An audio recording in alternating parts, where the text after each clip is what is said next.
Tem dias que a vida decide te dar um presente embrulhado em humilhação. Você não pede, você não planeja.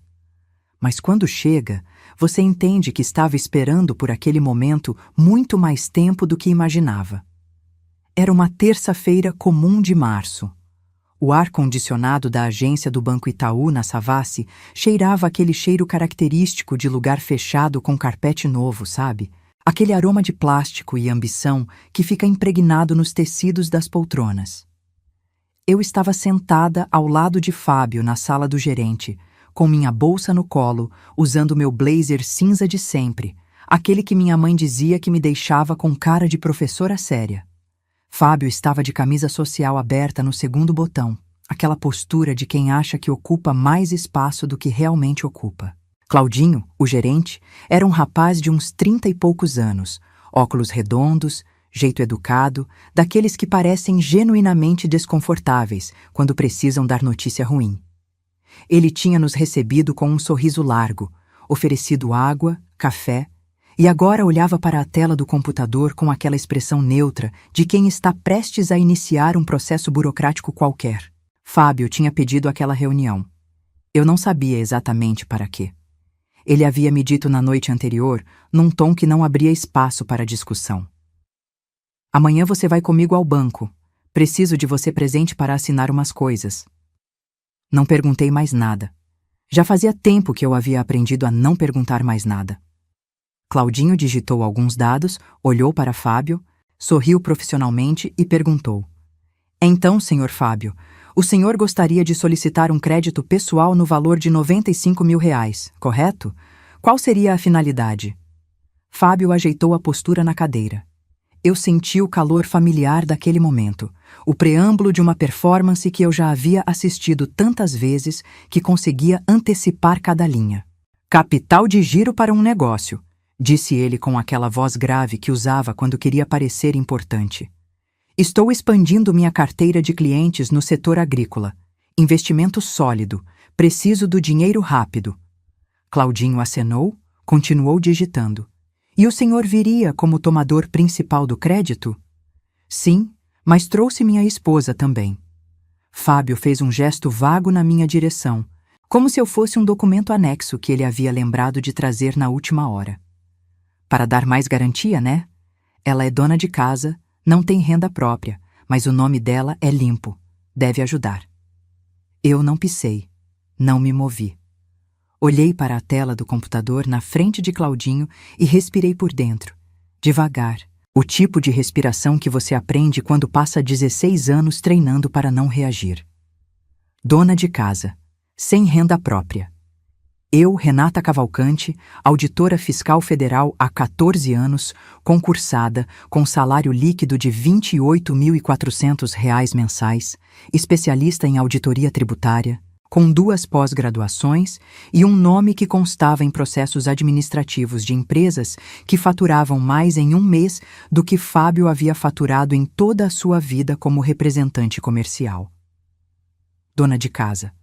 Claudinho sorriu, daquele jeito de quem está prestes a digitar uma informação de rotina, e disse: Certo, vou precisar do CPF da senhora também para incluir no processo como cônjuge. Eu abri a bolsa, tirei meu documento, passei para ele com a mão firme. Ele digitou. E aí, o mundo mudou de velocidade. Vi a mudança no rosto de Claudinho antes mesmo de ele abrir a boca. Foi sutil, o tipo de coisa que você só percebe quando passou anos observando rostos para sobreviver. A sobrancelha que subiu 1 milímetro, o piscar que durou 1 segundo a mais, os olhos que percorreram a tela de cima a baixo e voltaram para o início, como se estivessem relendo para ter certeza. Ele olhou para mim. Depois olhou para Fábio. Depois voltou para a tela. Havia um silêncio que durou talvez 4 segundos, mas que dentro da minha cabeça soou como o intervalo entre o relâmpago e o trovão. Claudinho pousou as mãos sobre a mesa, com aquela delicadeza de quem não quer derrubar nada, e disse com a voz cuidadosamente equilibrada de quem trabalha com o público há anos: Senhor Fábio, só para confirmar algumas informações.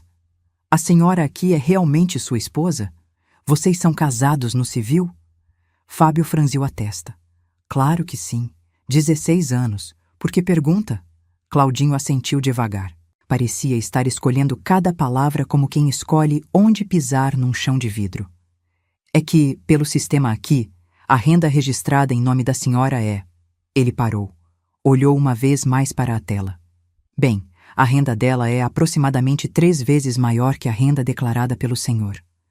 O silêncio que se seguiu tinha textura, tinha peso, tinha cheiro. Tinha aquele cheiro específico de carpete novo e ar-condicionado, que nunca mais vou conseguir sentir sem sorrir. Fábio não disse nada por um momento. Eu também não disse nada. Claudinho, desconfortável, olhou para mim como se estivesse pedindo permissão para continuar existindo dentro daquela sala. Então, Fábio virou o rosto para mim. E os olhos dele tinham aquela expressão que eu também conhecia bem. Não era surpresa. Era raiva disfarçada de surpresa. Era a raiva de quem foi pego, embrulhada na indignação de quem se sente traído por ter sido pego. O que é isso, Renata? E eu, pela primeira vez em muitos anos, sorri para ele sem esconder nada. Não foi um sorriso grande, não foi teatral. Foi aquele sorriso pequeno, tranquilo, do tipo que nasce quando você passou 8 meses esperando por um momento e ele finalmente chega exatamente como você havia imaginado. É o meu CPF, Fábio, eu disse. Você mesmo pediu para eu trazer. Ele abriu a boca. Fechou. Abriu de novo. E eu entendi, olhando para aquele homem que havia me chamado de dona de casa sem renda na frente de um estranho, que a conversa que estávamos prestes a ter era muito maior do que um empréstimo de R$95 mil. Era o fim de uma mentira que havia durado 16 anos. A dele. E, de certa forma, a minha também. Porque eu havia deixado. Por muito tempo, eu havia deixado. Havia sorrido nas festas enquanto ele me apresentava como minha esposa, cuida da casa e dos meninos. Havia ficado quieta nos jantares de negócios dele quando ele falava "a gente" para descrever conquistas que eram exclusivamente minhas. Havia depositado dinheiro em contas conjuntas sem questionar para onde ia, porque questionar criava aquele clima que eu havia aprendido a evitar como se evita uma panela quente. Mas 8 meses atrás, tudo havia mudado. E agora, naquela sala com carpete novo cheirando a plástico e ambição, com Claudinho tentando se tornar invisível atrás do monitor e Fábio me olhando com aquela mistura de raiva e medo, eu estava exatamente onde precisava estar.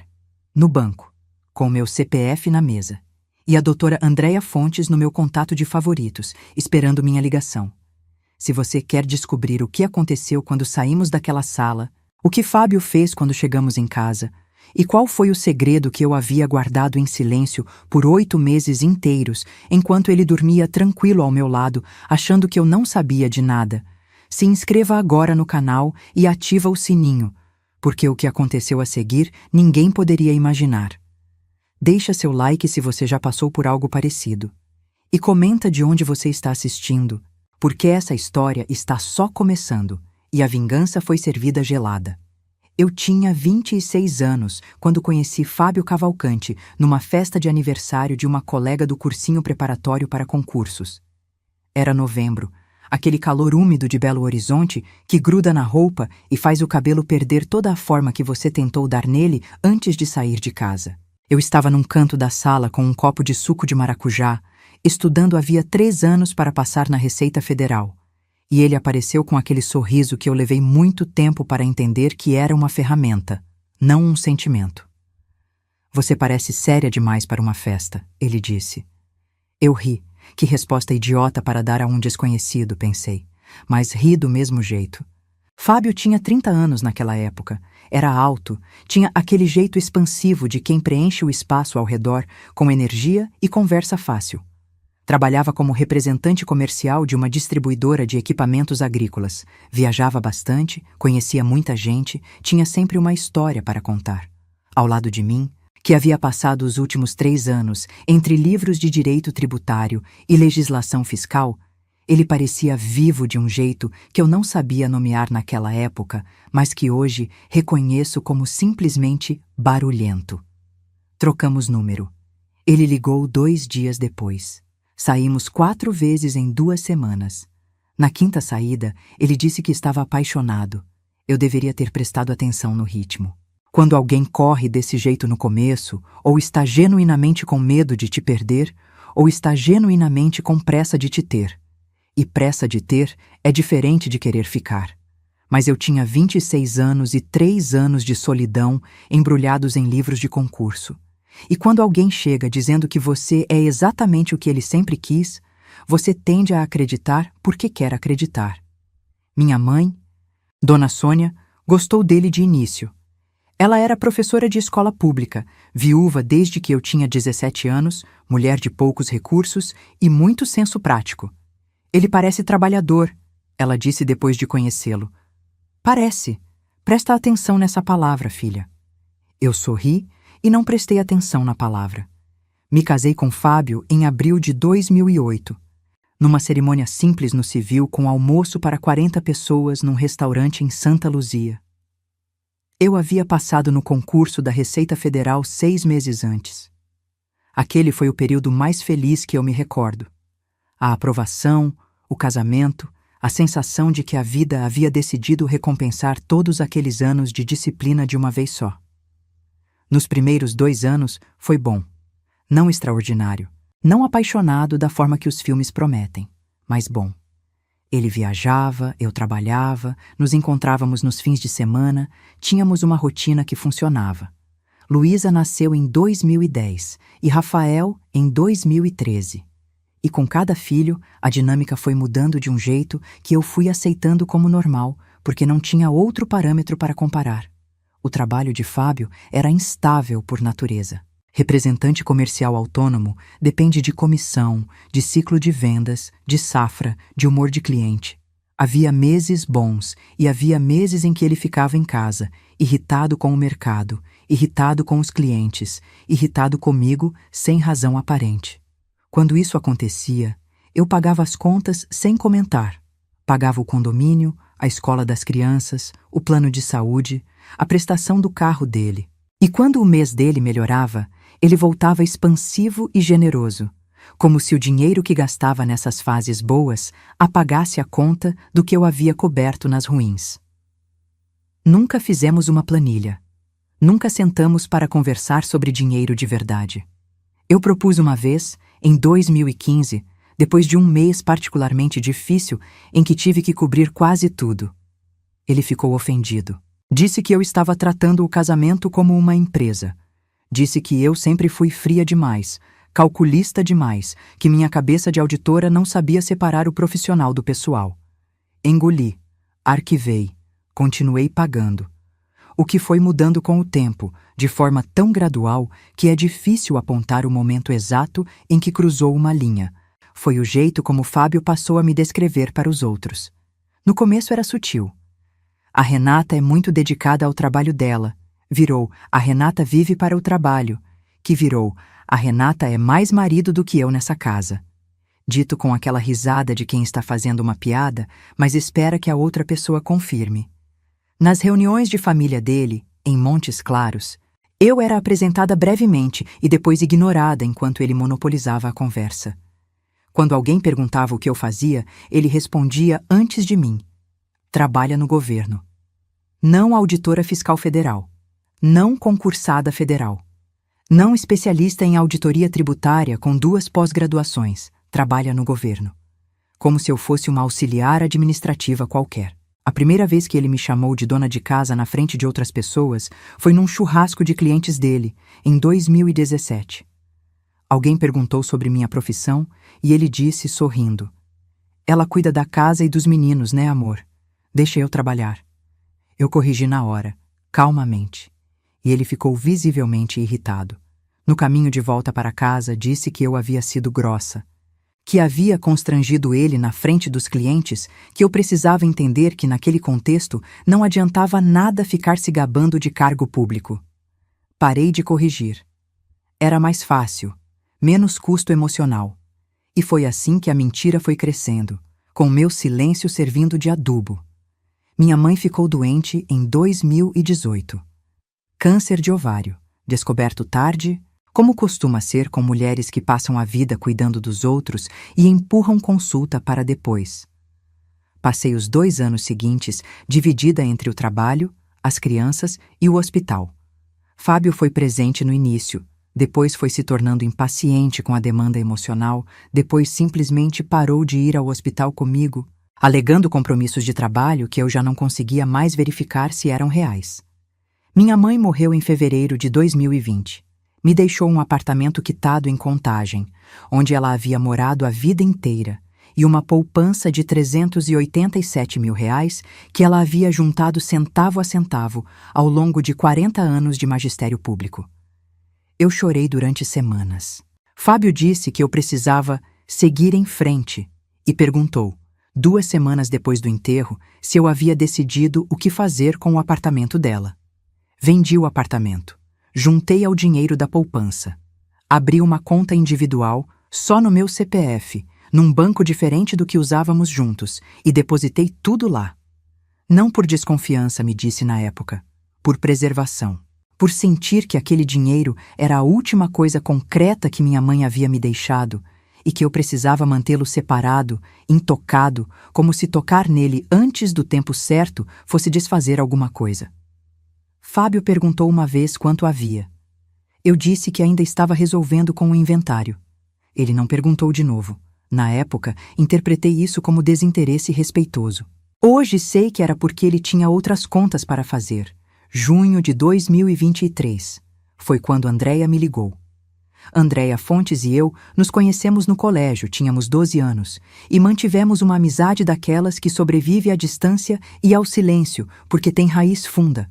Ela havia se tornado advogada especialista em direito de família, trabalhava em Belo Horizonte e, de vez em quando, a gente se encontrava para almoçar e colocar o papo em dia. Naquele junho, ela me ligou num tom diferente. Não era a Andréia do almoço e da risada. Era a Andréia advogada. Renata, preciso te falar uma coisa e você precisa me prometer que vai ouvir até o final antes de reagir. Eu estava no carro, no estacionamento do meu trabalho, às 6:30 da tarde. Lembro do cheiro de couro quente do banco do motorista e da luz laranja do fim do dia entrando pela janela. Pode falar, eu disse. Uma cliente minha está em processo de divórcio com um homem chamado Fábio Cavalcante, representante comercial, casado. Ela não sabia que ele era casado até 3 meses atrás. O estacionamento continuou existindo ao meu redor. O banco de couro continuou quente. A luz continuou laranja. E eu fiquei completamente quieta enquanto Andréia continuou falando. O nome da mulher era Patrícia. Tinha 38 anos. Trabalhava em uma imobiliária em Contagem. Havia conhecido Fábio 4 anos antes, numa feira de negócios. Ele havia dito que era separado, que o divórcio estava em andamento, que a ex-mulher era complicada e havia complicado o processo. Eles moravam juntos 2, 3 dias por semana, quando ele dizia que estava em viagem de negócios. Patrícia havia descoberto a verdade por acidente, encontrando um documento com o endereço residencial dele diferente do que ela conhecia, e havia procurado Andréia desesperada e com raiva, querendo saber que tipo de processo poderia mover. Durante o levantamento do caso, Andréia havia cruzado o nome dele com o meu, confirmado o casamento no civil ainda ativo, e então havia ficado diante de uma escolha que qualquer pessoa com ética profissional e afeto pessoal precisaria fazer. Ela havia escolhido me ligar. Fiquei sentada naquele estacionamento por 40 minutos depois que desligamos. Não chorei. Isso sempre me surpreendeu depois, quando fui revisitar aquele momento. Não chorei. Senti alguma coisa que levei semanas para nomear corretamente, e que hoje identifico como reconhecimento. Como quando você está procurando uma palavra numa língua estrangeira que você conhece mas não consegue acessar, e de repente ela aparece e você pensa, era essa, era exatamente essa. Era isso que estava errado. Não o trabalho dele. Não a instabilidade financeira. Não os 16 anos de silêncio e carpete engolido. Era isso. Havia outra mulher que acreditava ser a esposa dele, enquanto eu era apresentada como dona de casa sem renda. Naquela noite, jantei com Fábio e as crianças. Servi arroz, feijão, frango grelhado. Perguntei para Rafael como havia sido o treino de futebol. Ouvi Luísa reclamar de uma professora de história. Fábio ficou no celular a maior parte do tempo, como sempre. Não disse nada. No dia seguinte, liguei para Andréia e disse: quero entender tudo antes de decidir qualquer coisa. Me conta o que você sabe sobre a situação financeira dele. E foi aí que o buraco abriu de verdade. Andréia levou 3 semanas para levantar o que conseguiu. Fábio havia contraído dívidas em nome do casal. Um empréstimo de R$42 mil numa financeira, um cheque especial de 38 mil, um cartão de crédito empresarial vinculado ao CPF dos dois, com fatura média de R$8 mil mensais, e saldo devedor de 63 mil.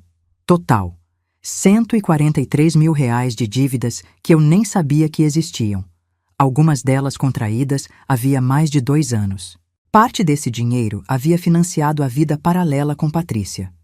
Viagens, aluguel de um apartamento em Contagem que ele dividia com ela, restaurantes, presentes. A outra parte havia coberto meses ruins de comissão que ele nunca havia me contado que foram ruins. Sentei com Andréia numa tarde de julho, e ela me olhou com aquela franqueza de quem te conhece há 30 anos e disse: você tem 2 opções. Ou você reage agora, no susto, e perde o controle do processo. Ou você espera, se prepara e age quando for a hora certa. Eu já sabia a resposta antes de ela terminar a frase. Quanto tempo preciso para me preparar? Perguntei. Uns 6 meses, para separar seus bens do patrimônio conjunto de forma legal, documentar o que for necessário e preparar a petição. Quando você entrar com o divórcio, precisa entrar blindada. Então me dá 6 meses, eu disse. E voltei para casa naquela tarde de julho, preparei o jantar, perguntei para as crianças sobre a escola e quando Fábio chegou às 8 da noite dizendo que havia ficado preso no trânsito, eu sorri e disse que o jantar estava no forno. 6 meses de paciência. 6 meses guardando cada documento, cada extrato, cada prova. 6 meses dormindo ao lado de um homem que achava que eu não sabia de nada. E então ele me pediu para ir ao banco com ele. E eu fui, com o meu CPF na bolsa e a doutora Andréia Fontes no favoritos do celular. A cena do banco durou mais 40 minutos depois daquele silêncio. Claudinho, o coitado, passou esse tempo todo tentando conduzir uma reunião que havia saído completamente dos trilhos sem que ninguém tivesse se levantado ou erguido a voz. É impressionante como as situações mais devastadoras às vezes acontecem em volume baixo, com carpete no chão e água mineral na mesa e ar-condicionado soprando no nível 2. Fábio tentou se recuperar rápido. Eu precisava reconhecer isso. Ele era ágil. Sempre foi. A capacidade de reformular a narrativa em tempo real era talvez a habilidade mais desenvolvida que ele tinha, mais do que qualquer coisa que havia feito na vida profissional. É claro que ela tem renda, ele disse para Claudinho, com aquele tom de quem está corrigindo um equívoco menor. Eu quis dizer que ela não tem renda variável, nada fora do salário fixo. Mas o empréstimo é meu, em nome do meu negócio.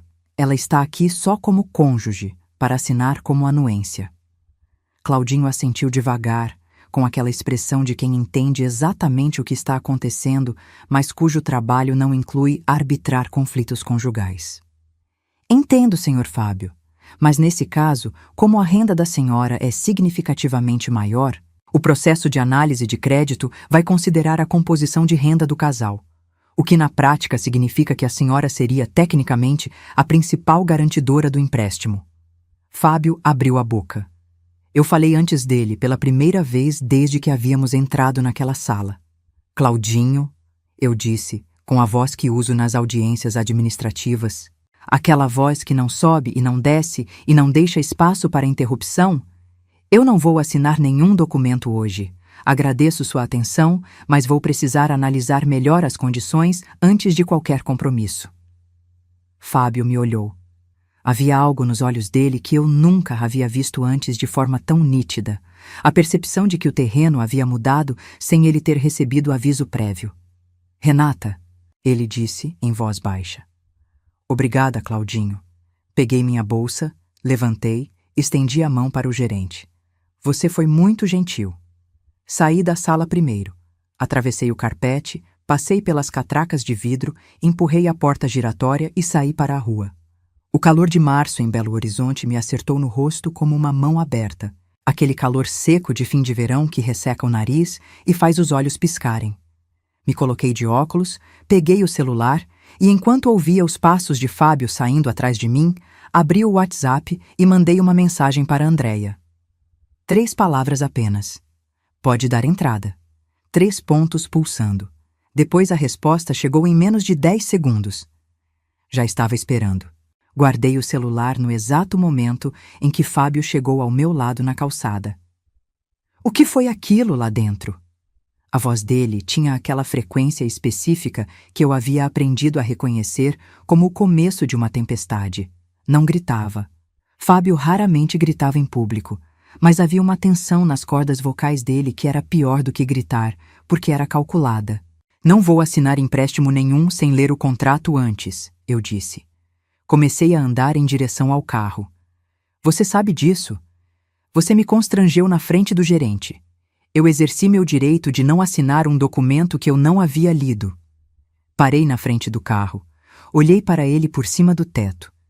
Você quer carona ou vai de Uber? Ele veio de carona. O silêncio dentro do carro durou até a Avenida do Contorno. Então ele começou. Não foi uma explosão, foi uma erosão. O tipo de conversa que vai cavando, cavando, cavando, usando as mesmas ferramentas de sempre. Você é fria, você é calculista, você nunca me apoiou de verdade. Você age como se o dinheiro fosse seu e não da família. Você envergonha eu na frente dos outros e acha que está certa. Eu dirigi. Respondi quando necessário com monossílabos. E pensei em Andréia sentada no escritório dela naquele momento, com a petição pronta, esperando apenas o meu sinal para protocolar. Aquela noite foi longa. Fábio ficou emburrado, comeu pouco, foi para o quarto cedo. As crianças perceberam o clima e ficaram quietas, cada uma no seu canto. Luísa me olhou na hora de dormir com aqueles olhos de 14 anos que veem tudo e perguntou se estava tudo bem. Eu disse que sim, passei a mão no cabelo dela, disse que na sexta a gente ia fazer aquele fondue que ela havia pedido semana passada. Ela sorriu e foi dormir. Eu fui para a cozinha, fiz um chá de camomila que não tomei, fiquei olhando para a xícara esfriando na bancada de granito e pensei na minha mãe. Pensei no jeito como ela dizia que dignidade é a única coisa que não tem preço de mercado.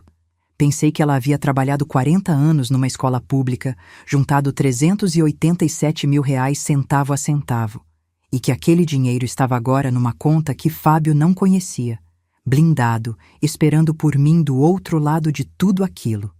Na manhã seguinte, quando Fábio saiu cedo dizendo que tinha uma reunião em 7 Lagoas, aguardei 20 minutos, coloquei as crianças no carro e as levei para a escola. No caminho de volta, parei em frente a um cartório na Rua Tupis e cumpri o último item da lista que Andréia havia me dado 6 meses antes. Fiz o reconhecimento de firma de um documento que eu havia guardado no fundo da minha gaveta de roupas de baixo, dentro de um envelope pardo, desde agosto do ano anterior. Era um instrumento particular de separação de bens específicos, devidamente orientado por Andréia, que documentava formalmente que os R$387 mil da herança de minha mãe, acrescidos de rendimentos, haviam sido mantidos em conta individual desde o início, nunca haviam integrado o patrimônio comum do casal e que eu tinha toda a documentação bancária para comprovar isso. Era uma proteção que Andréia havia me explicado ser necessária. No regime de comunhão parcial de bens em que éramos casados, heranças recebidas individualmente durante o casamento não se comunicam ao cônjuge. Mas documentar era preciso, comprovar o rastro era preciso. Eu havia feito isso com cuidado cirúrgico ao longo de 6 meses, guardando cada extrato, cada comprovante de transferência, cada documento bancário que mostrava que aquele dinheiro havia entrado em conta individual e lá havia permanecido. Saí do cartório com o documento na bolsa e liguei para Andréia. Cartório feito, eu disse. Perfeito. A petição foi protocolada hoje de manhã, às 9h20. O prazo para citação começa a contar agora. Respirei fundo. Quanto tempo até ele ser citado? Uns 15, 20 dias úteis. Depende do oficial de justiça. Ela fez uma pausa. Renata, você está bem? Estou, eu disse. E era verdade, de um jeito que me surpreendia. Não estava bem da forma eufórica que às vezes imaginei que estaria. Estava bem da forma quieta de quem finalmente tomou uma decisão que havia estado madura há muito tempo. Tenho uma coisa a te pedir. Pode falar. Preciso que você me ajude a contar para as crianças antes que ele chegue em casa hoje. Minha voz ficou diferente nessa frase. Não tremeu, mas ficou diferente. Não quero que eles saibam pelo pai com a versão dele. Quero que saibam por mim. Andréia ficou em silêncio 1 segundo. Eu venho hoje à tarde. Pode ser às 4? Pode ser às 4. Busquei Luísa e Rafael na escola às 3h30. No carro, disse que ia ter uma conversa em casa sobre um assunto importante. Rafael perguntou se alguém havia morrido. Eu disse que não, que ninguém havia morrido, que era uma conversa sobre mudanças na família. Andréia chegou pontualmente às 4. As crianças a conheciam desde sempre e ficaram surpresas de vê-la num dia de semana. Sentamos na sala, eu servi suco, e eu falei. Fui direta, usando palavras de acordo com a idade de cada um, sem carregar nas dores que eram minhas, e não deles. Sem falar mal do pai de um jeito que não tivesse base no concreto. Apenas dizendo que eu e o pai deles havíamos chegado ao fim do casamento, que as coisas haviam mudado, que haveria um processo legal, e que o amor que eu tinha pelos dois não mudava nada. Luísa chorou. Rafael ficou muito quieto, e depois perguntou se ele ainda poderia ir ao treino de futebol no sábado. Eu disse que sim, que o sábado estava confirmado. Andréia ficou 2 horas. Quando foi embora, os 3 ficamos no sofá assistindo a um filme que ninguém estava realmente vendo, com a cabeça de cada um em lugares diferentes, mas juntos no mesmo espaço, que era o que importava. Fábio chegou às 8h30 da noite. Entrou pela porta com aquele jeito de quem ainda estava carregando a irritação da véspera e parou no meio da sala quando viu meu rosto. Havia algo diferente. Ele percebeu imediatamente. Fábio tinha esse sensor, aquela capacidade de ler o ambiente que as pessoas que vivem de relações comerciais desenvolvem por necessidade, e ele leu o meu rosto naquele segundo e algo nele mudou. O que foi? Ele disse. Senta, Fábio. Não quero sentar. O que foi? Eu peguei o envelope que havia deixado na mesa de centro. Um envelope simples, branco, com o nome dele escrito à mão. Dentro havia apenas uma cópia da petição inicial do divórcio, com o número do processo e o nome da vara de família onde havia sido protocolado. Coloquei na mão dele. Ele abriu. Leu. Levou menos de 30 segundos para entender o que estava lendo. O rosto dele passou por várias fases naqueles 30 segundos. Vi a confusão, a leitura, o entendimento, a incredulidade e então a raiva chegando por baixo de tudo como água quente subindo numa panela. Você protocolou um divórcio. Sim, sem me avisar, sem conversarmos. Depois de 16 anos, achei que o assunto estava suficientemente conversado. Ele jogou o envelope na mesa. Você está louca. Você vai destruir essa família por causa de uma discussão no banco? Não é por causa de uma discussão no banco, Fábio. A minha voz continuava naquele nível que não subia e não descia. É por causa de Patrícia. O silêncio que se seguiu foi diferente de todos os outros silêncios que havíamos compartilhado em 16 anos. Foi o silêncio de quem foi atingido num ponto que achava protegido. Ele abriu a boca, fechou. Quem te contou? Não foi uma pergunta, foi a confirmação de que era verdade, embrulhada na busca pela fonte. Não importa quem me contou, eu disse. Importa que eu sei. E importa que eu sei sobre as dívidas também. Os R$143 mil, o cartão empresarial, o empréstimo na financeira. Fiz uma pausa. O apartamento em Contagem. Cada item que eu listava era uma parede que desabava. Vi isso no rosto dele. Vi o tamanho do que ele havia achado que estava escondido sendo medido contra o tamanho do que eu havia guardado em silêncio por 8 meses. Renata! As crianças já sabem que estamos nos separando. Conversei com eles hoje à tarde. Levantei do sofá, peguei minha xícara de chá que havia preparado enquanto esperava. Andréia Fontes é minha advogada. O processo está protocolado. Se você quiser, pode contratar um advogado para te representar. Qualquer comunicação sobre o divórcio vai ser feita através das advogadas. Ele ficou parado no meio da sala com um envelope na mão, e pela primeira vez em 16 anos eu vi Fábio Cavalcante sem saber o que dizer. Mas eu havia subestimado uma coisa. Fábio pode não ter sido um bom marido, mas era um homem que havia aprendido, ao longo de anos de trabalho comercial, que negociação nunca termina com a primeira resposta. E quando alguém diz não pela primeira vez, ele interpretava como o início de uma barganha, não como uma conclusão. Nos dias seguintes, ele ativou cada ferramenta que tinha. Primeiro veio o arrependimento. Chegou em casa no segundo dia com flores, aquelas flores genéricas de posto de gasolina que parecem escolhidas em 2 minutos, e disse que havia entendido tudo errado, que havia cometido erros graves, que queria fazer terapia de casal, que amava a família, que Patrícia havia sido um erro que ele estava prestes a encerrar de qualquer jeito. Eu agradeci as flores e coloquei num vaso. No terceiro dia, veio a raiva de novo, dessa vez direcionada. Ele havia ligado para o irmão dele, o Marcos, que morava em Montes Claros, e o Marcos havia ligado para mim dizendo que eu estava sendo precipitada, que casamento era para o bem e para o mal, que as crianças iriam sofrer, que eu havia sempre sido fria demais para entender o que um homem precisava. Eu ouvi o Marcos até o final, disse obrigada pela preocupação e desliguei. No quinto dia, Fábio fez o que eu havia antecipado que ele tentaria fazer e que havia sido o principal motivo pelo qual eu havia esperado 8 meses antes de agir. Ele foi ao banco, não ao Itaú da Savassi. Foi a uma financeira no centro e tentou tomar um empréstimo de R$50 mil, usando como garantia o apartamento onde morávamos, que estava no nome dos dois. O que ele não sabia, porque eu não havia dito e ele não havia perguntado porque havia assumido que eu não sabia de nada, era que Andréia havia entrado com uma medida cautelar no mesmo dia em que protocolou o divórcio, bloqueando qualquer alienação ou oneração dos bens comuns do casal enquanto o processo estivesse em andamento. A financeira consultou a matrícula do imóvel, viu o bloqueio, negou o crédito. Fábio me ligou na saída da financeira. Você bloqueou o apartamento. Minha advogada tomou as medidas legais cabíveis para proteger o patrimônio comum do casal durante o processo.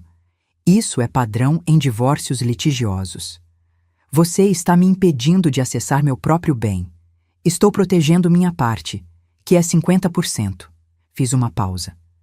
Da mesma forma que você vai ter que responder pelos R$143 mil de dívidas que contraiu sem minha autorização. Isso também vai ser discutido no processo. A ligação acabou sem despedida. Naquela noite, pela primeira vez em muitos meses, dormi sem aquela tensão instalada entre os ombros que eu havia me acostumado a sentir como normal. Dormi sem o peso de guardar o que sabia, sem o esforço de ser a versão de mim mesma que Fábio havia construído para o mundo, a dona de casa sem renda, a mulher fria que vivia para o trabalho, a esposa que dependia do provedor. Dormi como Renata Cavalcante, auditora fiscal federal, com meu nome registrado no processo e meus documentos em ordem. E quando acordei de manhã e fui preparar o café, enquanto ouvia o barulho de Luísa e Rafael se arrumando para a escola, olhei pela janela da cozinha para o céu cor-de-cobre daquele outubro em Belo Horizonte e pensei que a parte mais difícil havia passado. Estava enganada, claro. A parte mais difícil estava prestes a começar. Porque Fábio havia descoberto o que eu sabia sobre Patrícia. Mas ainda não havia descoberto o que mais eu sabia. E o que mais eu sabia era capaz de mudar completamente o desfecho do processo. Existe uma coisa que as pessoas que nunca trabalharam com auditoria fiscal não entendem sobre quem trabalha.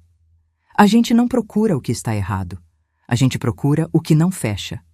São coisas diferentes. O que está errado pode estar escondido com cuidado. Pode ter sido construído para parecer certo. Pode enganar um olho não treinado indefinidamente. Mas o que não fecha sempre aparece. Porque números têm memória. Rastros têm lógica. E quando alguma coisa foi movida de um lugar para outro sem justificativa, o vazio que fica no lugar de onde saiu é tão evidente para quem sabe olhar quanto uma janela aberta no inverno. Eu havia passado 14 anos da minha vida profissional encontrando janelas abertas no inverno. E quando Andréia me apresentou os extratos e documentos que havia levantado sobre as finanças de Fábio, meu cérebro profissional fez automaticamente o que havia sido treinado para fazer. Procurou o que não fechava. Fechou muito pouco. A renda declarada de Fábio como representante comercial autônomo nos últimos 4 anos somava, em média, pouco mais de R$ 9.000 mensais, mas as despesas rastreáveis dele, quando somadas, chegavam consistentemente a valores entre R$ 15 e R$ 18.000 por mês. O apartamento em Contagem que ele dividia com Patrícia custava R$ 3.200 de aluguel. Havia despesas com viagens, restaurantes, presentes, um carro que Patrícia havia mencionado para a advogada dela, que Fábio havia dado de entrada num financiamento em nome dela. De onde vinha a diferença? Levei essa pergunta para Andréia em outubro, 3 semanas depois de ter protocolado o divórcio. Ela olhou para os números que eu havia organizado numa planilha e ficou quieta por um momento. Você acha que ele está omitindo renda? Ela perguntou.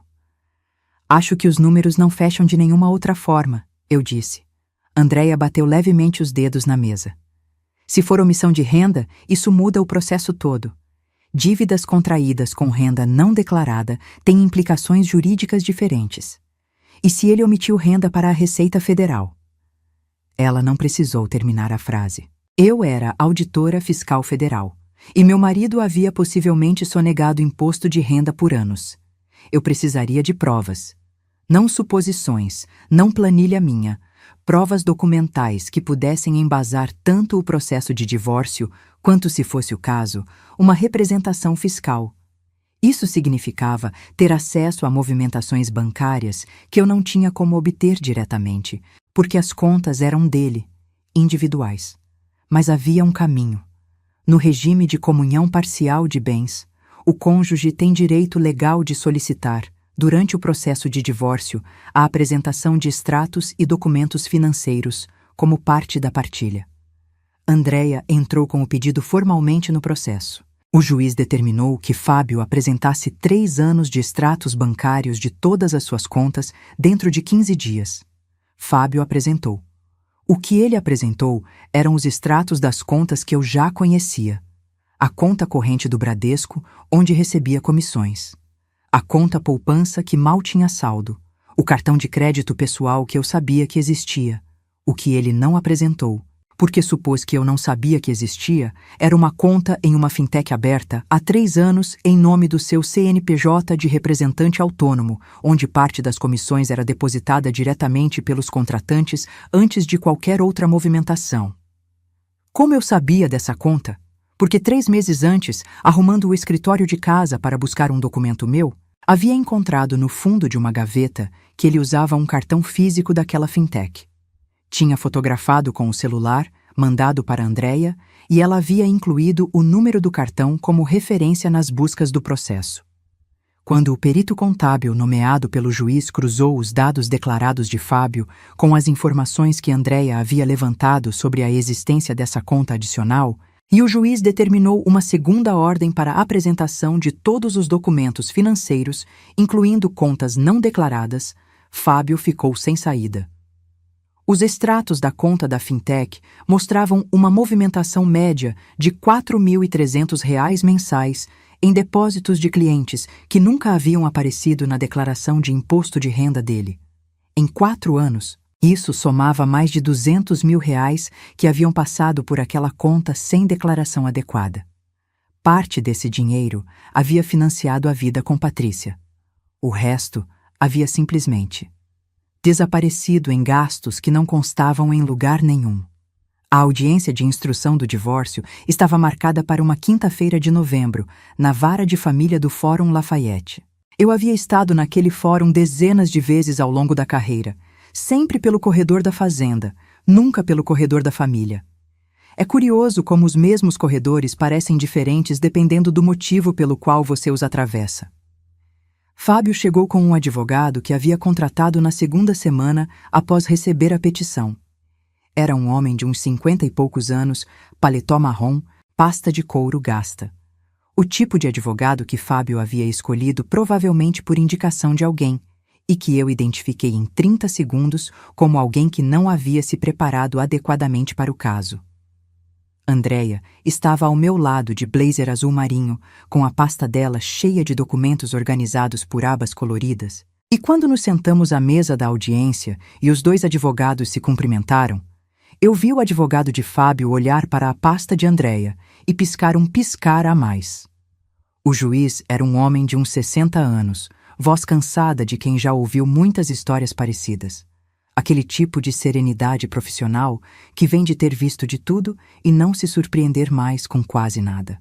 Mas surpreendeu-se um pouco naquele dia. Andréia apresentou os documentos da conta da Fintech. Apresentou a planilha de incompatibilidade entre renda declarada e despesas rastreáveis.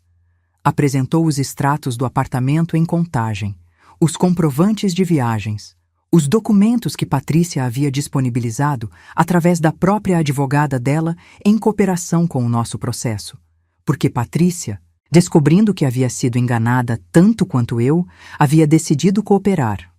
O advogado de Fábio tentou contestar a admissibilidade de alguns documentos. O juiz ouviu os argumentos e manteve quase tudo. Então Fábio fez algo que Andréia havia me dito que era possível que acontecesse, mas que eu, no fundo, não havia acreditado que ele teria a audácia de tentar. Ele pediu para falar diretamente. O juiz permitiu. Fábio se levantou, endireitou a camisa e, com aquela voz que eu havia ouvido em churrasco de clientes e em jantar de família e em noites em que ele queria me convencer de alguma coisa, disse que eu havia armado uma cilada, que havia agido de má fé, que eu havia sabido das dívidas e do relacionamento paralelo por meses e havia ficado quieta estrategicamente para causar o maior dano possível no processo, que isso caracterizava uma conduta desonesta da minha parte, que o juiz deveria considerar isso na partilha. Houve um silêncio. O juiz olhou para Fábio por um momento. Depois olhou para Andréia. Andréia disse, com aquela calma de quem estava esperando exatamente por isso: Meritíssimo, a parte contrária está descrevendo como conduta desonesta o fato de minha cliente ter se preparado legalmente antes de iniciar um processo de divórcio. Se aguardar orientação jurídica adequada, documentar seus direitos e agir dentro da lei configura má-fé. Então, toda pessoa que já consultou um advogado antes de iniciar qualquer processo jurídico seria desonesta. Quanto à omissão de renda documentada, esse assunto está sendo encaminhado às autoridades competentes independentemente do desfecho desta audiência. Essa última frase, as autoridades competentes.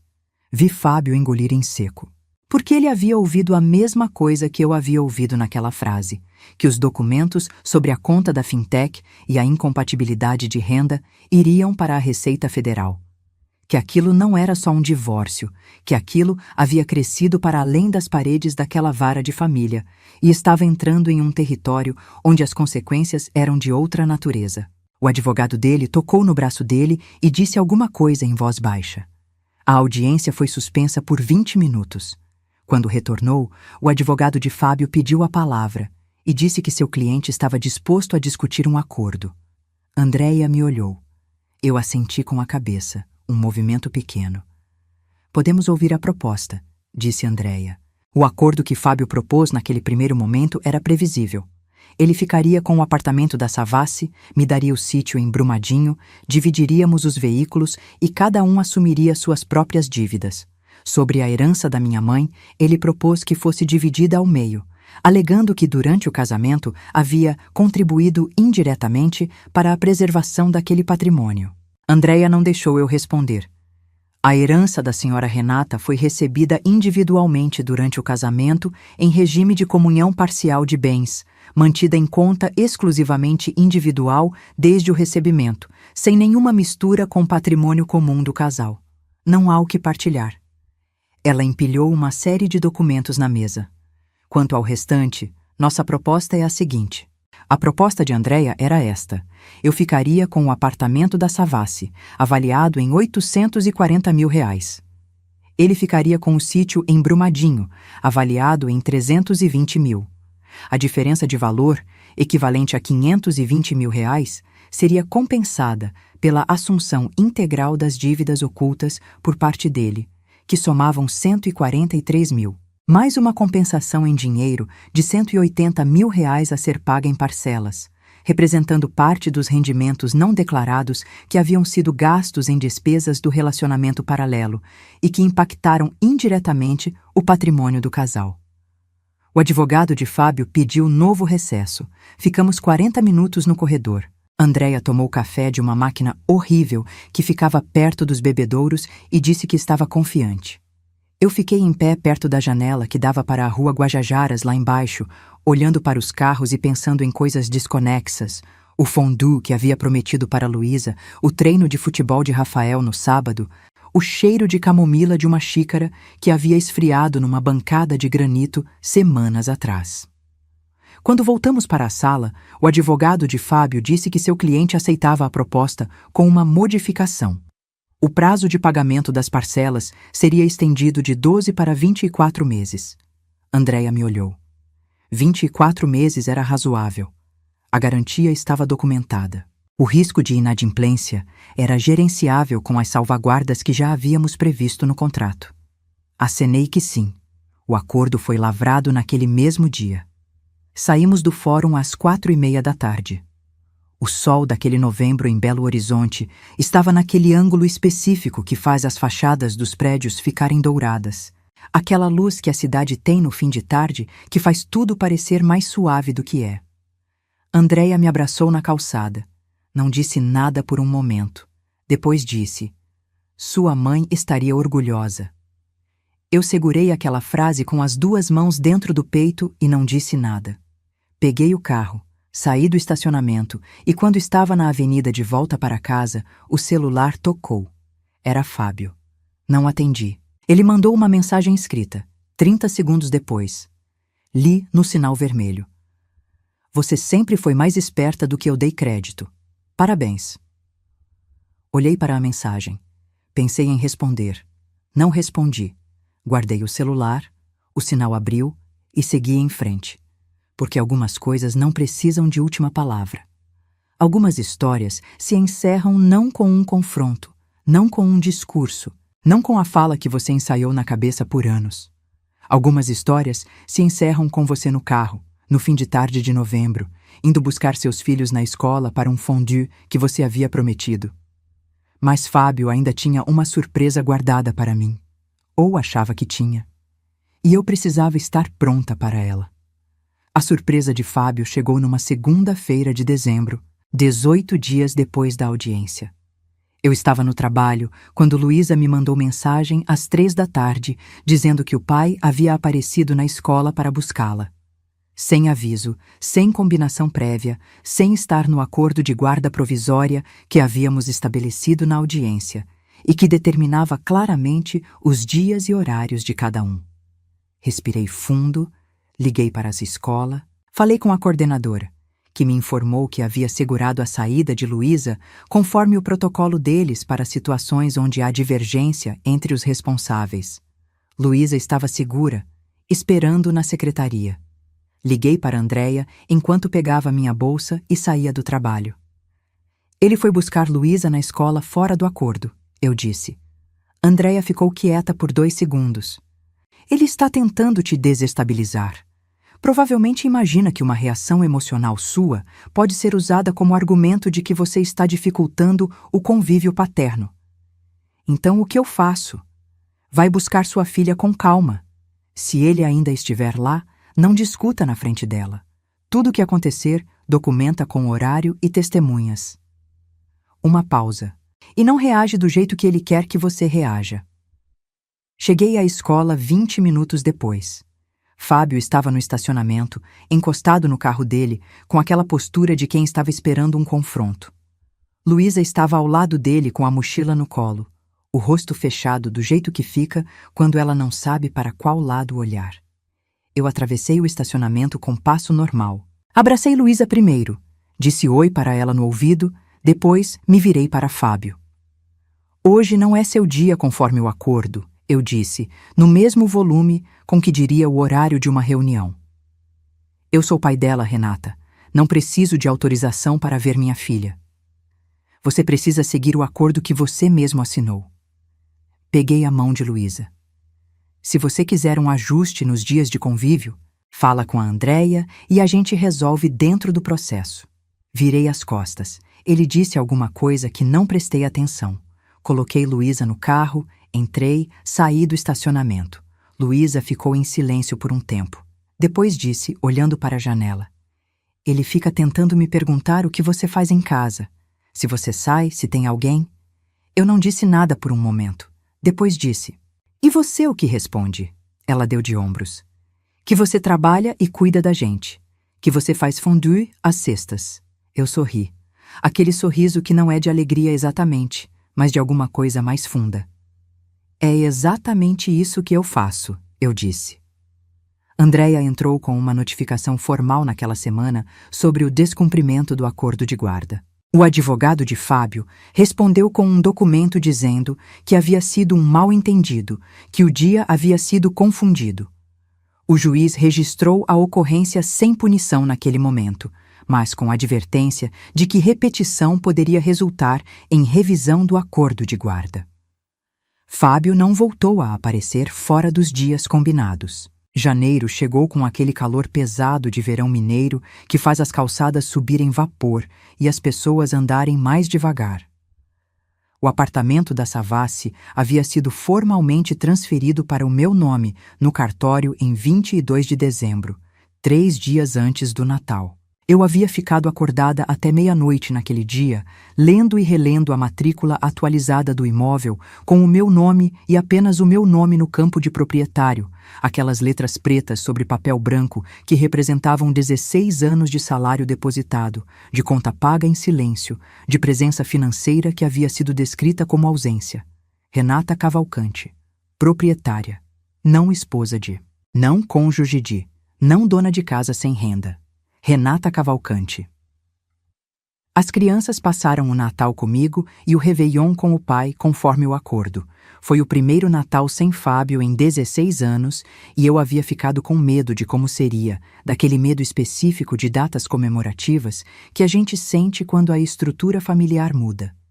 Mas Andréia veio jantar e minha prima Cláudia veio com os filhos. E a mesa ficou cheia de um jeito diferente do que havia ficado nos últimos anos. Um jeito mais barulhento e mais leve ao mesmo tempo, sem aquela tensão de fundo que eu havia me acostumado a sentir como parte da celebração. Luísa me ajudou a fazer rabanada. Rafael derrubou o suco de uva na toalha branca e ficou tão constrangido que todos riram. E o constrangimento dele virou parte da memória boa da noite. Em fevereiro, recebi um comunicado do escritório de Andréia informando que Fábio havia efetuado o primeiro pagamento das parcelas dentro do prazo. R$ 150 de tarifa bancária, 15 mil de parcela. Na descrição da transferência, ele havia escrito apenas: conforme acordo. Guardei o comprovante na pasta de documentos do processo, que a essa altura era uma pasta grossa, cheia de abas e memórias que eu não precisava mais carregar na cabeça porque estavam todas registradas em papel. O que aconteceu com Fábio depois, soube por partes, pelo filtro do que as crianças contavam sem perceber que estavam contando e pelo que Andréia mencionava quando relevante para o processo. Ele havia saído do apartamento que dividia com Patrícia ainda em novembro, quando ela, descobrindo a extensão de toda a situação, havia encerrado o relacionamento. Havia alugado um flat pequeno no Barreiro, mais acessível, enquanto tentava reorganizar as finanças. O negócio agrícola que havia mencionado ao gerente do banco como justificativa para o empréstimo nunca havia saído do papel, ou, se havia existido apenas como argumento para justificar uma necessidade de dinheiro que tinha outra origem. A Receita Federal havia aberto uma análise sobre as inconsistências nas declarações dele dos últimos 4 anos. Andréia havia encaminhado os documentos conforme havia dito na audiência. Eu não havia sido consultada sobre o andamento dessa análise e não havia pedido para ser. Aquilo estava nas mãos de quem de direito, seguindo os trâmites de quem de direito. E o meu papel naquilo havia se encerrado quando assinei o encaminhamento. Não senti prazer quando soube da análise fiscal. Isso me surpreendeu um pouco, porque em alguns momentos dos 8 meses de espera, eu havia imaginado que sentiria. Mas o que senti foi algo mais próximo de indiferença fria, do tipo que não é crueldade, é apenas a ausência de investimento emocional. Como quando você fecha um arquivo no computador depois de trabalhar nele por muito tempo. Não há drama no fechamento. O arquivo simplesmente para de ocupar a tela. Fábio havia deixado de ocupar a minha tela. A vida que foi se construindo nos meses seguintes foi uma vida que eu não havia planejado, porque não havia permitido a mim mesma planejar, com medo de que planejar fosse presumir demais. Mas foi se fazendo do jeito que as coisas boas às vezes se fazem. Por acúmulo de dias pequenos que, de repente, quando você olha para trás, formam algo reconhecível como felicidade. Acordar sem atenção entre os ombros foi a primeira coisa que notei. Demorei 2 semanas para identificar o que estava diferente nas manhãs, e quando identifiquei, fiquei parada na beira da cama por um momento, só processando. Não havia tensão. Não havia aquele peso de fundo que eu havia carregado tanto tempo que havia deixado de sentir como peso e havia começado a sentir como parte da estrutura normal das manhãs. Comecei a correr. Não com propósito fitness, não com planilha de treino, só comecei a sair de manhã cedo, antes das crianças acordarem, e andar rápido pelo bairro, até virar corrida, sem eu ter decidido que era corrida. Havia uma padaria na rua Fernandes Tourinho que abria às 6h30 e que vendia um pão de queijo que eu havia descoberto nessas manhãs. E às vezes eu parava lá na volta e ficava 5 minutos em pé na calçada, comendo pão de queijo quente com café numa xícara de plástico, olhando para a rua acordar. Era uma coisa pequena, mas era completamente minha. No trabalho, algo havia mudado também, de forma que só eu percebia. Eu sempre havia sido competente, sempre havia feito bem o meu trabalho. Mas havia uma camada de energia que eu havia aprendido a administrar com parcimônia durante os anos de casamento, como se gastar demais no trabalho fosse tirar de um orçamento limitado que eu precisava preservar para o que esperava em casa. Com aquilo removido, a energia foi ficando disponível de formas que eu não havia antecipado. Assumi a coordenação de uma equipe de auditoria que havia recusado no ano anterior. Terminei uma especialização em Direito Tributário Internacional que havia começado e abandonado 2 vezes. Em abril, Luísa passou para a Escola Técnica de Informática, que havia tentado no ano anterior e não havia conseguido vaga. Ela chegou em casa com o resultado e ficou me abraçando no meio da cozinha por um tempo, sem dizer nada. Eu fiquei abraçando também sem dizer nada. Depois ela disse que queria comemorar com churrasco e que ela mesma ia fazer a caipirinha de limão, com aquela confiança de 14 anos que vai virar 15 em julho. Rafael entrou para o time principal da escolinha de futebol e passou a treinar 4 vezes por semana. Às vezes eu ficava assistindo ao treino de uma arquibancada de cimento num campo de várzea no Buritis, o sol quente da tarde de outono, o barulho das chuteiras na grama, e pensava que havia momentos em que a vida parecia tão simples e tão completa que era quase impossível acreditar que esse nível de simplicidade havia custado o que havia custado para chegar. Andréia e eu continuamos nos encontrando para almoçar, mas agora com mais frequência, sem o peso de assunto pendente pairando sobre a mesa. Ela havia encerrado o processo formalmente em julho, quando a última parcela de Fábio havia sido confirmada e o divórcio havia sido averbado em cartório. Me ligou naquele dia com aquela voz de trabalho concluído e disse: "Acabou, Renata. Acabou." 2 palavras que couberam em tudo. Em agosto, Um ano depois de ter mandado aquela mensagem de 3 palavras para Andréia no estacionamento do banco, fiz algo que havia adiado mais do que precisava por algum medo irracional de que fazer seria definitivo demais. Entrei no aplicativo do banco onde mantinha a herança da minha mãe, e pela primeira vez desde que havia aberto aquela conta, olhei o saldo com calma. R$ 387 mil haviam se tornado, com os rendimentos de quase 3 anos de aplicação conservadora, R$ 432.300. Fiquei olhando para aquele número por um tempo.